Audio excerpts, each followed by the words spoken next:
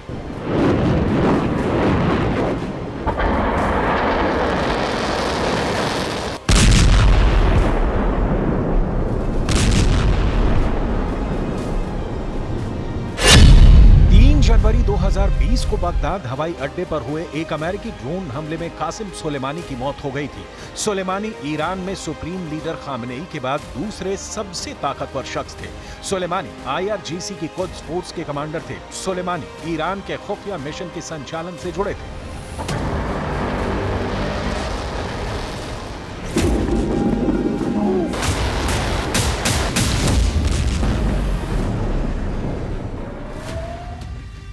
सुलेमानी की मौत ने ईरान को झकझोर कर रख दिया था। उसी वक्त सुप्रीम लीडर अली खामनेई ने ट्रंप से बदले की कसम खाई थी, लेकिन 2020 के राष्ट्रपति चुनाव में ट्रंप हार गए और ईरान के बदले का जोश ठंडा पड़ गया। लेकिन दोनों के बीच दुश्मनी की जो लकीरें खींची वो भरी नहीं।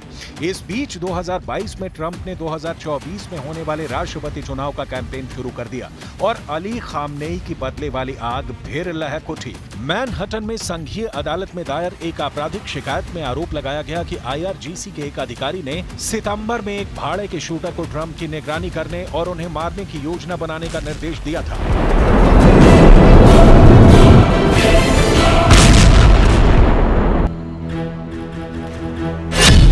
शिकायत के मुताबिक फरहाद शकेरी नाम के शख्स को ट्रंप की हत्या का जिम्मा सौंपा गया था, जो कि ईरान का सरकारी कर्मचारी था।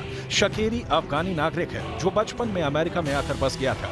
शकेरी को डकैती के लिए अमेरिका में 14 साल जेल में बिताने के बाद उसे निर्वासित कर दिया गया था। शकेरी ईरान में अब भाड़े पर हत्या की साजिश के लिए तेहरान द्वारा भर्ती किए गए बदमाशों का नेटवर्क चलाता है। ईरान रिवॉल्यूशनरी गार्ड ने पिछले सितंबर में शकेरी को ऑर्डर दिया था कि वो 7 दिनों के भीतर ट्रंप की निगरानी करने और उन्हें मारने की योजना बनाए। इसके लिए उसे मोटी रकम देने की पेशकश की गई थी। Take a look what happened.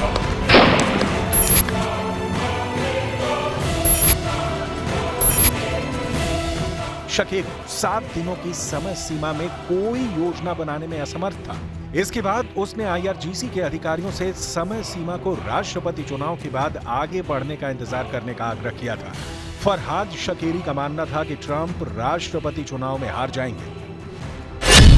शकेरी के अलावा जिन 2 लोगों पर आरोप तय किए गए हैं उनके नाम हैं कार्लिसल रिवेरा और जोनाथन लोडहोल्ट। ये दोनों अमेरिकी नागरिक हैं। दोनों को न्यूयॉर्क में गिरफ्तार किया गया था। अमेरिकी सरकार ने बार बार चिंता जताई है कि ईरान 2020 के ड्रोन हमलों में कासिम सुलेमानी की मौत का बदला लेने की कोशिश कर सकता है। इस हमले का आदेश ट्रंप ने राष्ट्रपति रहते हुए दिया था। इसके कारण ईरान द्वारा ट्रंप या उनके पूर्व सलाहकारों को मारने की कोशिश का अंदेशा था। Take a look what happened.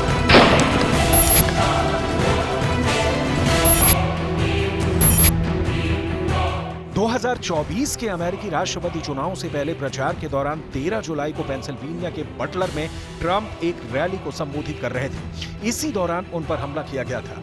हालांकि गोली उनके कान को छूकर निकल गई थी और इस हमले में वो बाल बच गए थे।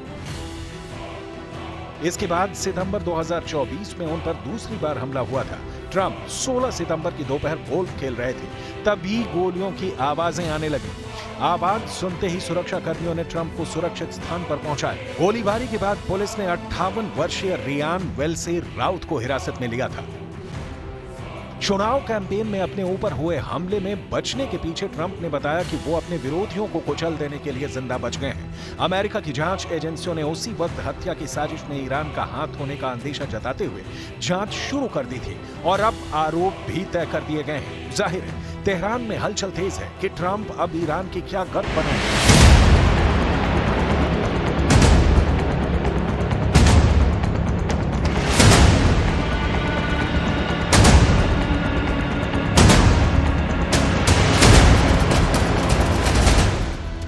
गाजा में हमास, लेबनान में हिजबुल्ला, यमन में हूथी विद्रोही ईरान की ही खाद पानी से उगे और बड़ी ताकतें हैं जो अमेरिका की आंखों की किरकिरी हैं। ये ईरान ही है जिसने मिडिल ईस्ट में सबसे ज्यादा इजराइल के अस्तित्व को मानने में परेशानी है।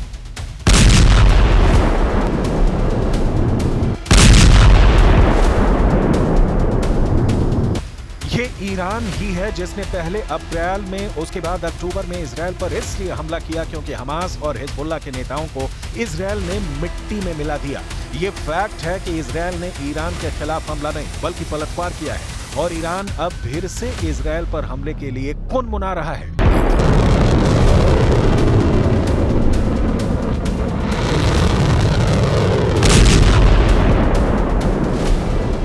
लेकिन पिछले 2 हमलों के बाद अमेरिका में सरकार बदलने जा रही है और राष्ट्रपति बाइडेन की तरह ट्रंप ईरान को किसी तरह की ढील नहीं देने वाले हैं। तय कर दिया है कि ट्रंप की हत्या की साजिश ईरान ही रच रहा है।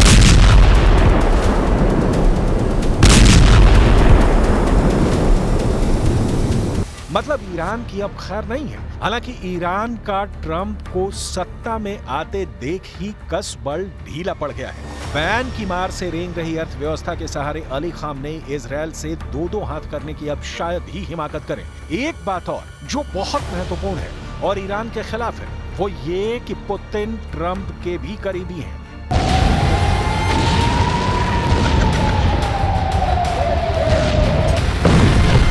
कहीं ट्रंप और पुतिन की ये डील होती है